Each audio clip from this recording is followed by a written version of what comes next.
And you're living in what town here? Combined Locks. All right. Well, listen, you're at the ice ball game, obviously. You got her. And looking to your left, see you have an item. What the heck is that thing? It says Dallas Cowboys on it. That was a cape worn by Mr. Don Meredith to keep himself warm. How'd you get it? Did he give it to you or what? Oh, yeah. He gave it to me. Tell me the story. Well, the story is, it was awful damn cold that day. And at halftime, the two friends that was at the game with me decided to go to the car to warm up. Okay. I spotted a nice warming spot down on the field. Mm-hmm. They had built some dugouts, temporary dugouts, with some salamanders heating them. And seeing that there was nobody there at halftime, I just made myself comfortable inside their dugout. You went right into the Dallas Cowboys dugout? Right into during halftime? During halftime. And over the rail, across the field, into their dugout. So what happened then? Well, it was awful nice and cozy in there, nice and warm. Mm-hmm. Now the second half is about to start and the team comes on the field. Mm-hmm. Now I'm thinking, what now? Well, I just sat there, and lo and behold, the kickoff team went on the field. The offense sat down in the dugout to stay warm, and Mr. Meredith sat next to me. You were still there? I was still there. They didn't kick you out? Nobody kicked me Cops out. didn't kick you out? No, I didn't even recall seeing any cops around. All right. He sat next to you. It was all right with him. Meredith sat here, and there was a bunch of other players all sitting down. So what happened then? Well, we were just sitting there to kick off, and all once somebody hollered out, "Offense!" Mm-hmm. And Mr. Meredith took the cape, he threw it off. Yep. He left, and I looked, and I said, you know, if I covered myself, I'd look like a football player. So I proceeded to take it and wrap it around me. Yeah? Now I became a football player, a Dallas Cowboy. Okay. And nobody arrested you, though? Nobody arrested me.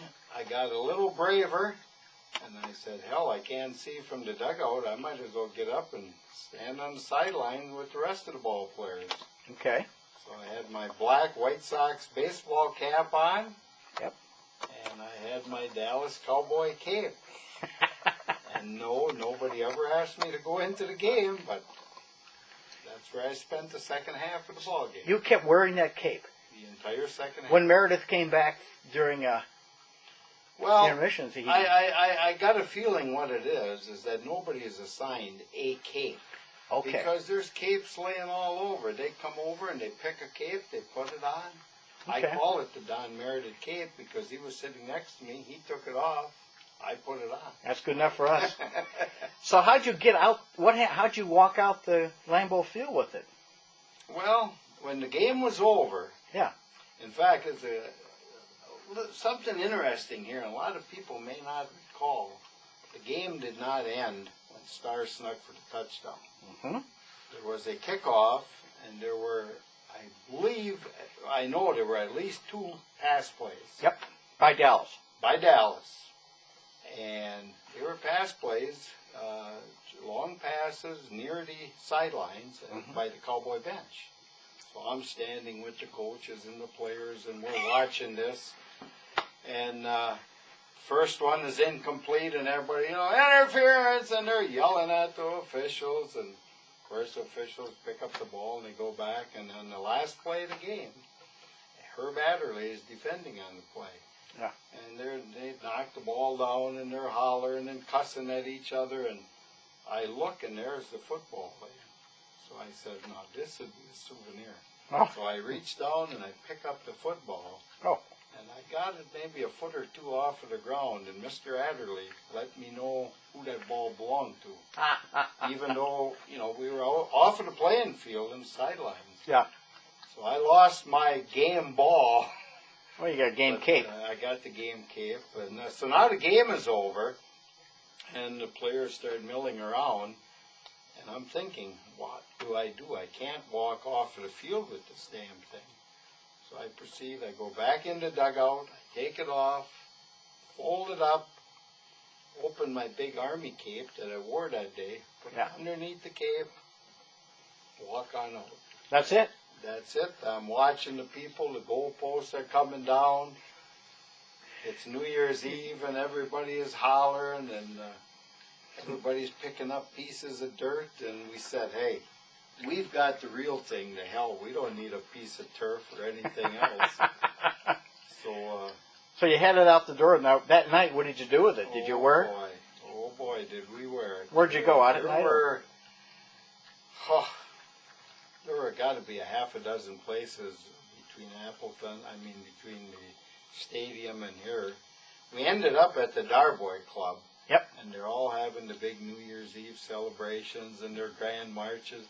And I'll guarantee you, we stopped the show right there. We came in and half drunk, of course, with our beer, and a couple guys with pieces of turf, and people, and in fact, I don't recall who was playing in the band, but I know they came down, and everybody wanted to wear the cape. And oh yeah! Well, that's a great story. Over the years, what have you shown this cape to anybody in the past 37 years, or very few places? Oh. The local paper was here a few years ago and did a little piece on it. Okay. And a local watering establishment, Jerry Cam's Bar.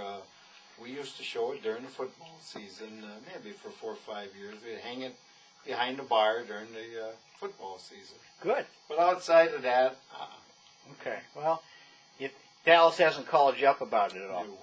No. Did you see an article in the paper you're talking about, the Dallas paper, about Don Meredith? I did not see this article, but because I used to do some work down in Texas, people told me that right after the ball game, either the Dallas Morning News or the Fort Worth Star-Telegram, one of the papers ran a little story, human interest story, talking about the game. And they said not only did the Cowboys lose, when Meredith was billed for a cape that he lost. And we kind of thought that that was funny. How much truth there was to it, don't really know. We'll check it out.